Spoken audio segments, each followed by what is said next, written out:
Are you someone who sets simple passwords for the convenience of future logins? Are you someone who ignores pop-ups about the possible virus that may be occurring? Are you someone who do not have an antivirus software installed? Are you someone who opens any email attachments sent to you?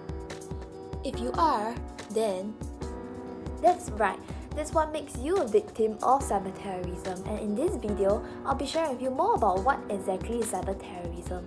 So without further ado, let's get started. cyberterrorism is the politically motivated use of computers and information technology to cause severe disruption or widespread fear. In other words, terrorist activities. In recent research, a number of experts in field studies has pointed out the potential for an increase in cyberterrorism, and the fact that countries' infrastructures all over the world are over-dependent on the internet and everything is online, including our finance, commerce, education, and healthcare, it becomes a critical goal for cyber-terrorists to plan an attack with the aim to disrupt and destroy these systems that are heavily reliant on the internet. You know, over the years, as availability of capability increases, the cost of capability decreases. Terrorist attacks started in the year 1945 with invasion to begin with, to strategic nuclear weapons, to missiles in 1960s, to cruise missiles, to precision-guided munition in 1985, and today, our easily accessible computers can be a means of attack for cyber-terrorists. Today, the two most common cyber-terrorist attack methods would be 1. Password cracking. Password cracking can be implemented using brute force attacks, and password attacks usually refers to repeated attempts to identify a user account and/or password. These repeated attempts are called brute force attacks. 2. Denial of service attacks, which focuses on making service unavailable to intended users.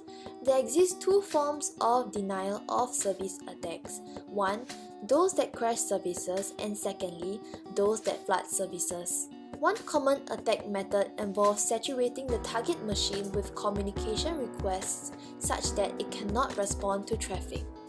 One example of a cyber-terrorist attack would be the 2008 Ahmedabad bombing, which was a series of 21 bombing blasts that hit Ahmedabad, India within a span of 70 minutes. 56 people were killed and over 200 people were injured. This attack was unknowingly assisted by a person named Kenneth Haywood, whose unsecured Wi-Fi router in his house was being misused by terrorists before and after the blast. So why should we care about cyber-terrorism? Cyber-terrorism does not affect only us, but it affects the future of our country. Air traffic control towers or our airlines' infrastructure could be hacked into, banking systems could be violated and all our money could be stolen, bombs and other explosives could be set off by remote, hospitals could lose all their information, cyber-terrorists can learn about government secrets and plans, and the tampering of our water system as well. So will cyber-terrorism affect you?